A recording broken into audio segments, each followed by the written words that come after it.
Hello મિત્રો, સીતારામ. સ્વાગત છે ફરીથી તમારો એક નવા વ્લોગમાં. તો અત્યારમાં આપણે કામકાજ કરી નવરા થઈ ગયા, ફ્રેશ પણ થઈ ગયા છે અને આપણું ટિફિન પણ બની ગયું છે. તો જો અત્યારમાં ચોળીનું શાક બનાવી નાખ્યું છે ધાર્મિકભાઈ માટે અને આપણું ટિફિન જો ઓમભાઈ માટે તૈયાર થઈ ગયું છે.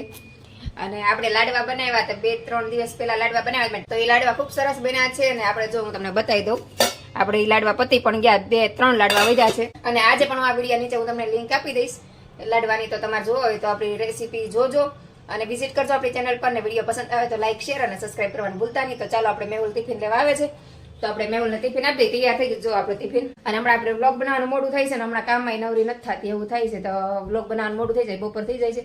તો આપણે ધાર્મિકભાઈનો આવવાનો સમય થઈ ગયો છે, તો અત્યારે આપણે મેહુલની વાટે ઉભા ટિફિન. મેહુલ ટિફિન લેવા આવે છે, તો ટિફિન ભરીને વાટે ઉભી કેમ કે મેહુલ લેવા આવે એટલે અહીં આપણે નીચે થેલી નાખી દીધી છે દોરીથી, તો મેહુલ આવે એટલે લઈ લે, મારે નીચે ન ઉતરવું પડે.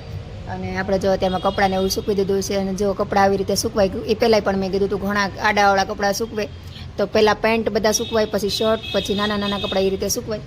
તો ઘણીવાર હું વિડીયોમાં બતાવું તો એ કપડાં કઈ રીતે સૂકવવા, કેમ કે હું ઘણીવાર ઘણી જગ્યાએ જાઉં ને તો કપડાં આડાવાળા સૂકવેલા હોય, અડધા પેન્ટ ને અડધા શર્ટ ને એવી રીતે નહીં. આવી રીતે વ્યવસ્થિત હૂકવો ને તો કપડાં સૂકવેલા પણ સારા લાગે, અને એક હરખા હૂકવો ને તો કોકને ઘરમાંથી કંઈક કપડું લેવું હોય તો એને ફટાફટ મળી જાય કે પહેલાં પેન્ટ ભેગા પેન્ટ છે તો પેન્ટ આમાંથી મળી જશે, શર્ટ ભેગા શર્ટ છે તો શર્ટ મળી જશે, એવી રીતે. તો ચાલો મેહુલ હમણાં ટિફિન લેવા આવશે, મેહુલને ટિફિન દઈ દઈ અને પછી આપણે ધાર્મિકભાઈની વાટ જોઈએ, કેમ કે આપણે કામ તો બધું જ થઈ ગયું છે, હવે નવરાત છીએ આપણે. હાવ ધાર્મિકભાઈ આવે એટલે જમી લઈશું સીધા. જો ત્યાં ટિફિન લેવા મેહુલ જો ત્યાં ટિફિન લેવા આવી ગયા છે. હા, ટિફિનભાઈ ઓમભાઈનું મોડું થઈ ગયું છે ટિફિન દેવાનું. હમણાં મેહુલને ટિફિન દેવા જવું પડે છે, કેમ કે ઓમભાઈ અમારી ગાડી લઈ જાય છે. કેટલા દિવસથી નેલ પોલિશ નથી કરી, નેલ પોલિશ કરી નાખું ધાર્મિકભાઈ આવે ત્યાં. હમણાં તો નેલ પોલિશ કરે ને તો નખ હારે નખ છે ને તૂટી જાય કામ કરીએ ને તો. પહેલા તો રોજ નખ રંગી લેતી, હમણાં તો નખ રંગવાનો ટાઈમ જ નથી મળતો. ક્યારની ધાર્મિકભાઈની વાટ જોતી હતી ને ચિંતા થતી હતી કે ધાર્મિક હજી કેમ ન આવે, કેમ કે અત્યારે જો 1:45 થઈ ગયો છે. ઘડિયા થોડીક વહેલી પણ આમાં ધાર્મિક રોજ 12:30 આવી જાય, પણ અત્યારે ધાર્મિકભાઈને ફોન આવી ગયો કે એને દોસ્તાર સાથે છે અને ભાઈ દોસ્તારના ઘરે જ વહી ગયા છે, તો 5-10 મિનિટ લેટ થાય, કેમ કે દોસ્તારના ઘરે પહોંચે આવે તો વાર તો લાગે જ તે. તો ધાર્મિકભાઈને ફોન આવ્યો કે એના જે મેચ છે ને તો દોસ્તારના ઘરે વહી જશે ને ત્યાં જઈને જમી લેશે ને ત્યાંથી પેટમાં વ્યા જશે. અને ધાર્મિકભાઈની મને આ એક જ વાત બહુ જ ગમે, કેમ કે આમાં ધાર્મિક ગમે ત્યાં જાય 5-10 મિનિટનું ખાલી લેટ થવાનું હોય ને તો એ તરત જ ઘરે જાણ કરીને ફોન કરી દે કે મમ્મી મારે 5-10 મિનિટ લેટ થશે, ટ્રાફિકમાં હરવાઈ ગયો, દોસ્તાને ત્યાં ગયો, કે કોઈ પણ A to Z કંઈ પણ કારણ હોય એ ફોન કરીને આપણે તરત કારણ આપી દે ને કેટલા વાગે ઘરે આવવાનો છે પણ આપણે જણાવી દે. તો બધાય વાલીને આ મા બાપને જણાવવું જોઈએ. મીન્સ એમાં એવું છે કે મેં ધાર્મિકને ઓમને બેને કીધેલું છે કે તમે ગમે ત્યાં જાઓ, ગમે તમારે 5-10 મિનિટ લેટ થવાનો હોય તો ઘરે આપણે મા બાપ ચિંતા કરતા હોય તો તમારે ગમે એની પાસે ફોન માગી લેવાનો, ફોન કરીને જાણ કરી દેવાની ઘરે કે ભાઈ મમ્મી મારે 5-10 મિનિટ મોડું થશે, ટ્રાફિક છે, દોસ્તાના ઘરે ગયો, કેમ આમ છે તેમ છે, A to Z કોઈ પણ કારણ હોય મા બાપને આપી દેવાનું. કેમ કે આપણે ઘરે હોય છોકરાને 5-10 મિનિટ લેટ થતો હોય તો આપણે તરત આપણે ચિંતા થવા માંડે, કેમ કે અત્યારે બનાવ એવા બને છે, હાલતા એક્સિડન્ટ થઈ છે છોકરાને, હાલતા છોકરા ગુમ થઈ જાય છે, તો આપણે એ બધી ચિંતા થતી હોય. તો આપણે છે ને વાલીએ ખુદ જ તે આપણે બાળકોને એવી સલાહ આપવી જોઈએ કે તમારે 5-10 મિનિટ લેટ થવાય ને તો ગમે એની પાસે ફોન લઈને તમારે મને ફોન કરીને જાણ કરી દેવાની કે ભાઈ મમ્મી મારે મોડું થશે, પપ્પા મારે મોડું થશે એમ. તો આપણે ખાલી ખોટી ચિંતા નહીં, અને બાળક પણ શાંતિથી રહી શકે અને આપણે પણ શાંતિથી રહી જાય, કેમ કે એને ફોન ન કર્યો તો એને પણ એમ થાય કે ભાઈ મમ્મી ઘરે વાટ જોતી છે, હાલો ફટાફટ વ્યા જાય. એમ ઓલું ફોન કરી દીધું હોય ને તો એને શાંતિ ને આપણી શાંતિ. તો ચાલો ધાર્મિકભાઈ તેના દોસ્તાને ત્યાં વ્યા ગયા છે ને ત્યાં જમી લેશે, તો આપણે એવું જમી લઈશું. તો ચાલો બધા જમવા, આજ તો આપણે એકલા જમવાનું છે. થોડીક વાર મેહુલને ફોન કરીને પૂછી લઉં જોઈએ આવતા હોય તારે જમી લઈશું, નકર હું એકલી જમી લઈશ. મેહુલ જમવા આવ્યા હતા, મેહુલ જમીને બે ગયા, માથું ભીનું છે મેં અત્યારે વાળ ખુલ્લા કરી નાખ્યા, મેં દાલો હવે માથું ઓળ નાખું. મને બપોર હુવાનો ટાઈમ ઘણો હોય પણ મને નીંદર ન આવે, બિચારાને ઘણાને હુવું હોય પણ સમય ન મળે ને મારી પાસે સમય છે પણ મને નીંદર નથી આવતી. બપોરે મને કોઈ દિવસ નીંદર જ ન આવે, 1-2 કલાક એમને સૂતી હોય પણ મને નીંદર ન આવે કોઈ દિવસ. 2 કલાક બસ આરામ કરો એમને, ગમે એટલી હુવાની કોશિશ કરું નીંદર જ ન આવે. ને મારા ઓમભાઈની પડ્યા ભેગા ત્યાં થઈ જાય, ઘણા બિચારાને બપોર હુવું હોય પણ સમય ન મળે, અમારે જેવાનો સમય છે પણ હુવાનું ન હોય, નીંદર ન આવે. અને બપોર હુઈ જાય ને તો પછી મને રાતે નીંદર ન આવે, એટલે હું બપોર હુવું નહીં બને ત્યાં સુધી. ને મેં ઓલું ત્યાં જમીને વી ગયા ને નીચે જો બધા ફૂલનું કામ ને બધું કરે છે. અને આપણે અત્યારે ઘડીક વાર અહીં તડકે ઊભા રહી, તડકો થોડો આવે છે, હજી બહુ નથી આવતો, તો ઘડીક વાર તડકે ઊભા રહીને તો વાળ સુકાઈ જાય. અને થોડુંક ઠંડુ વાતાવરણ પણ છે અત્યારે બહુ. હમણાં સુરતમાં આ વખતે બહુ ઠંડી પડી, નકર આટલી બધી ઠંડી સુરતમાં ક્યારેય નથી હોતી. ચાલો માથું બાથું વાળ સીધા કરી અને નાસ્તો જવાનું છે શાક લેવા હાલીને. કેટલા દિવસથી હાલીને નથી ગઈ, કોઈ દિવસ કેટલો ટાઈમથી મને નથી યાદ કે હું હાલીને ક્યારે ગઈ છે. મારી ગાડી આવીને પછી હું હાલીને સોસાયટીની બહાર નથી ગઈ, બદલે આજ મારે હાલીને શાક લેવા જવું પડશે, કેમ કે મારો ઓમભાઈ ગાડી લઈ જાય છે તો મારે શાક લેવા જવાનું તક થાય ને હાલીને જવાનું આળસ થાય છે, પણ આજ તો જવું જ પડશે, ન છૂટકે, કેમ કે આજ તો કાંઈ શાક નથી. આજે શાક લઈ આવી, થોડીક વાર રહીને પછી તૈયાર થઈ જાય પહેલાં, પછી શાક લઈ આવી. હાલો, આજ તો આપણે હાલીને શાક લેવા જઈએ છીએ. તો જો પર્સ લઈ લીધું છે ને, તૈયારી થઈ ગયા છે ને, આજ ગાડી વગર જવાનું છે. તો વહેલા જાઉં છું, તો વહેલા શાક લઈને વહી આવું.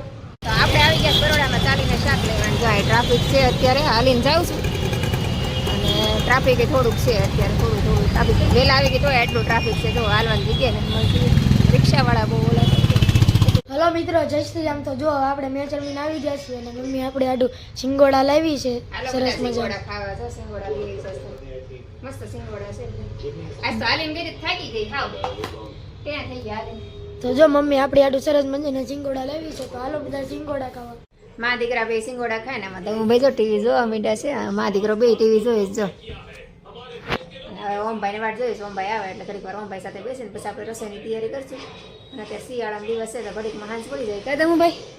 હા, દમુભાઈ તો હાવ થાકી ગયા, મેચ રમવા ગયો થાકી ગયો. કા આજ તો યુનિફોર્મ બદલાવાનો ટાઈમ ન રહ્યો તમને, કે એટલો બધો થાકી ગયો.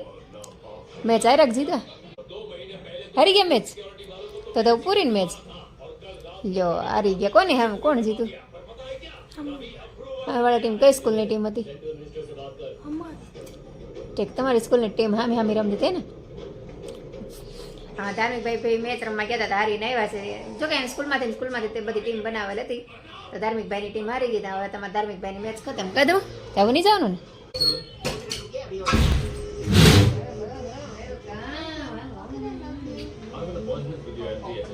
તો આપણા ઓમભાઈ ધાર્મિકભાઈ આવી ગયા છે ને, તો આજ શાક લઈ આવી છે ને, તો આજે આપણે બનાવશું કુંભણિયા ભજીયા. જો તો તમે ઝીણા દાણા સુધારી રાખી દીધા છે સરસ મજાના. તો આપણે કુંભણિયા ભજીયામાં સૌથી વધારે મસાલો જ હોય છે. ચણાનો લોટ આપણે ઓછો હોય અને મસાલો વધારે હોય. અને અમારા ગામના કુંભણના, અમારું ગામ જ કુંભણ છે અને અમારા ગામના ફેમસ ભજીયા છે કુંભણિયા ભજીયા, અમારા ગામની જ રેસીપી છે. તો જો આદુ આપણે આટલું બધું નાખવાનું છે. જો 50 ગ્રામ જેટલું આદુ, 50 ગ્રામ જેટલું લસણ, 250 ગ્રામ જેટલા ધાણા અને 250 ગ્રામ જેટલા મરચા. તો આપણે 500 થી 600 ગ્રામ મસાલો હોય ને, તે આપણે 200 ગ્રામ કે 300 ગ્રામ જેટલો લોટ નાખશું. તો મરચાં સરસ મજાના તાજા લઈ આવીશ. તો હાલો આપણે મરચાં સુધારવાનું બાકી છે, ધાણા ને એવું તો આપણે સુધારી નાખ્યું. તો હવે આપણે મરચાં સુધારીને બસ ભજીયા બનાવવાની પ્રોસેસ કરી નાખી. અમારા ઓમભાઈ ધાર્મિકભાઈ આવી જશે, એને ભૂખ લાગી છે, તો મેં હાલો ફટાફટ ભજીયા બનાવી નાખી. અને આ મસાલો તાજો હોય ને તો ભજીયા બનાવવાની મજા આવે અને ખાવાની પણ મજા આવે. અને અત્યારે શિયાળો હોય એટલે ઠંડી ઋતુમાં ભજીયા ખાવાની મજા આવે. તો ચાલો આપણે આજે કુંભણિયા ભજીયા બનાવવાના છે. તમારા રેસીપી જોઈ હોય તો મારી ચેનલ છે પ્રજ્ઞા કુક એન્ડ બ્લોગ અને બીજી ચેનલ છે પ્રજ્ઞા શોર્ટ, તેમાં બધેમાં તમને આની રેસીપી મળી જશે. તો આપણે બધી વસ્તુ સુધાર નાખી દે. તો જો આપણે મરચા ઝીણા સુધાર નાખ્યા છે અને ધાણા તો આપણે સૌથી પહેલા તો મરચા લેવાના છે, પછી એની અંદર આપણે ધાણા એડ કરી દેવાના છે. પછી આ લસણ આપણે જે ઝીણું સુધાર્યું હતું એને આપણે આમાં એડ કરી દેવાના છે. આદુ છે ને આપણે ખમણી અને એક આપણે મોટું લીંબુ નાખવાનું છે, લગભગ 50 ગ્રામ જેટલું આપણે લીંબુ નાખશું. અને ચણાનો લોટ આપણે નાખી દઈશું આ રીતે. તમને પેલા સમજ આવે ચણાનો લોટ કેટલો નાખો તો પેલા નાખાય, નતર પેલા બધો મસાલો મિક્સ કરી લેવાનો ને પછી ચણાનો લોટ નાખવાનો. મને માપ આવી ગયું છે એટલે હું ચણાનો લોટ હારવાર એડ કરી દઈશ. તો આપણે 2 મોટા ચમચા આપણે ચણાનો લોટ આપણે આમાં હારવાર એડ કરી દઈએ. આદુ, મરચા, લસણ, ધાણા બધું આપણે એડ કરી દઈશું અને સ્વાદ પ્રમાણે નમક એડ કરી દેવાનું. તો અમારા ગામના ફેમસ છે ને આ ભજીયા મને મારા પપ્પાએ શીખવાડ્યા હતા, મતલબ કે મારા સસરાએ. અને થોડોક આપણે મરી પાવડર આપણે એમાં એડ કરશું. મરી પાવડર ઓપ્શનલ છે, તમે ન નાખો તો હાલે, પણ હું નાખું છું બધી વસ્તુમાં મરી પાવડર. તો પહેલા હું નાખું. તો હવે આપણે આમાં લીંબુ નાખીને પછી બધો મસાલો મિક્સ કરી નાખી અને પછી હું તમને આપણે કેવી રીતે ભજીયા પાડવાના એ બતાવું. આપણે જો ભજીયા બનાવવા માટે આખું બેટર આપણે તૈયાર કરી નાખ્યું છે, પણ પહેલા આપણે મકાઈના પૌવા હારવાર તળના તેલ મૂક્યું છે ને, તો પહેલા આપણે મકાઈના પૌવા તળશું અને પછી આપણે ભજીયા બનાવશું. અને અમારા ધાર્મિકભાઈ પણ આવી ગયા છે. ધાર્મિકભાઈને ભજીયા બહુ ભાવે. કાદમ એમ કરી મને આ બસ આમ જો અમારા ધમુભાઈ અમે રસોઈ બનાવી એટલે ધમુભાઈ કિચન મારવા રહી જાય. કા ધાર્મિકને અમારા ભજીયા બહુ ભાવે. આપણા ગામના ફેમસ ભજીયા છે. ક્યાં પૌવા ખાવા છે?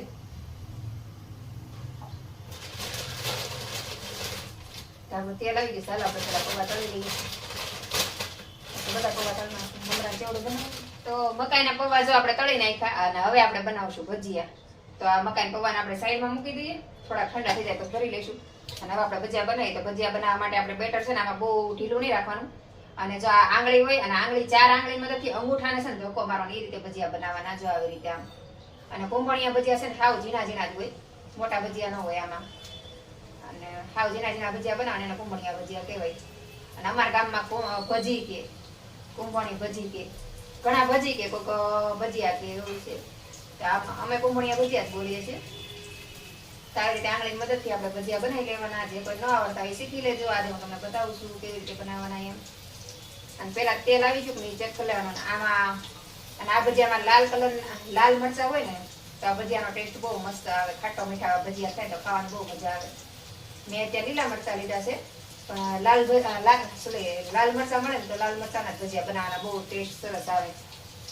અને આપણે થોડા થોડા બનાવશું એટલે થોડા થોડા ખવાતા જાય ને થોડા થોડા ગરમ ગરમ. આ ભજીયા ગરમ ગરમ હોય તો જ ખાવાની મજા આવે, ઠંડા ભજીયા ન મજા આવે. અને આને બહુ ચડતા વાર ન લાગે, તરત જ તળાઈ જાય. આમાં તેલ ન રહે. આમાં તમે લીંબુ છે ને આમાં તળિયાતું નાખવાનું. આદુ મરચા લસણ કોથમરી એ બધું ચડિયાતો મસાલો રાખવાનો અને ચણા લોટ ઓછો રાખવાનો એટલે ભજીયા બહુ મસ્ત થાય તમારા. અને આ કુંભણિયા ભજીયા છે ને લીલા થાય કેમ કે એમાં મસાલો વધારે હોય ને એટલે ભજીયા લીલા થાય. તો હું સેજ લોટ વધારે નાખું કેમ કે છોકરા મરચાને ઓછું ખાય ને એટલે આપણે સેજ લોટ વધારે નાખીએ એટલે છોકરાને ખાવામાં મજા આવે. છોકરા એટલે મસાલાવાળું મરચાવાળું ને એવું ન ખાય હતી.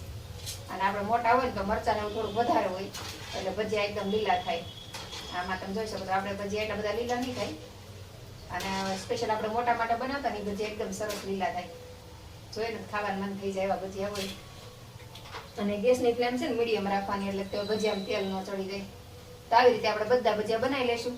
તો ચાલો આપણા ભજીયા બનીને તૈયાર થઈ ગયા. તો હાલો બધા કુંભણિયા ભજીયા ખાવા.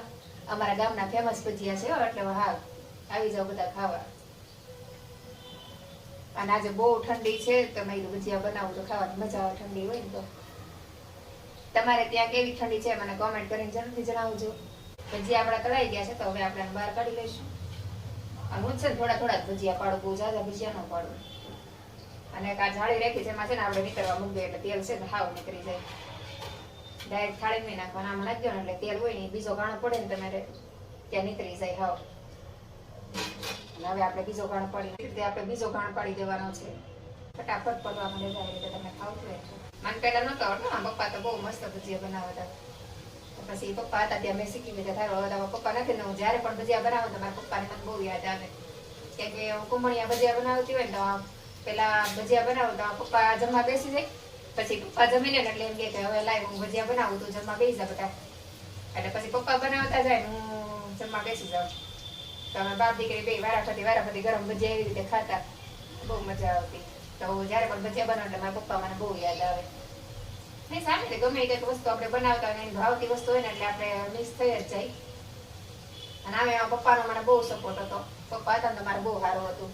ગમે કામ કોઈ તમારે કઈ ટેન્શન નહોતું. છોકરા સાચવવાનું ક્યાંક બહાર જવું હોય કારો હોય તો કઈ ટેન્શન નહીં. અને હવે આપણે એકલા હોય ને તો પછી બહુ જવાબદારી થોડીક વધી જાય. તો આપણે આ રીતના જો બધા ભજીયા બનાવી લેવાના છે. અને મમ્મી આપણી આટું અમારા ગામના સ્પેશિયલ કુંભણિયા ભજીયા બનાવ્યા છે તો હાલો તમને દેખાડી દઉં. જો આ આપણા ગામના સ્પેશિયલ કુંભણિયા ભજીયા છે અને હારે સોસ અને છાશ છે. તો હાલો બધા જમવા આવી જાઓ. જમી કરીને નવરા થઈ ગયા ને ભજીયા હોય ને એટલે બહુ જમાઈ જાય. કેમ કે ગરમા ગરમ ભજીયા ખાતા હોય ને હારે છાશ ને પીતા હોય એટલે વધારે જમાઈ જાય. મને તો ભજીયા હોય ને એટલે બહુ જમાઈ જાય. અને ધાર્મિકભાઈ જો અમારા જમીન કસરત કરવા માંડ્યા છે. જમેલું પચાવે છે અમારા ધાર્મિક ગાય. અને આમાં ધાર્મિકભાઈ મજા આવે બેટ દરે. મને ટીવી અમારું આજે બંધ થઈ ગયું. જુઓ રિચાર્જ ખતમ થઈ ગયું. તમને મેસેજ દેખાતો હશે ટીવીમાં. નકર તમે મારા દીકરો ભાઈ ટીવી જોવા બેઠા હતા પણ ટીવીનું રિચાર્જ ખતમ થઈ ગયું તો ટીવી બંધ થઈ ગયું. તો ધાર્મિકભાઈ બેટ દડો રમે છે અને અમારા ઓમભાઈ તો વાંચવા બેસી ગયા. તો બસ આજનો દિવસ આપણો આવો રહ્યો. તો આજનો વિડીયો આપણે અહીંયા જ પૂરો કરી દઈશું. તો વિડીયો પસંદ આવ્યો હોય તો લાઈક શેર અને સબસ્ક્રાઈબ કરવાનું ભૂલતા નહીં. તો ફરીથી મળશું કાલે એક નવા વિડીયો સાથે. જય હિન્દ, જય ભારત, ગુડ નાઇટ.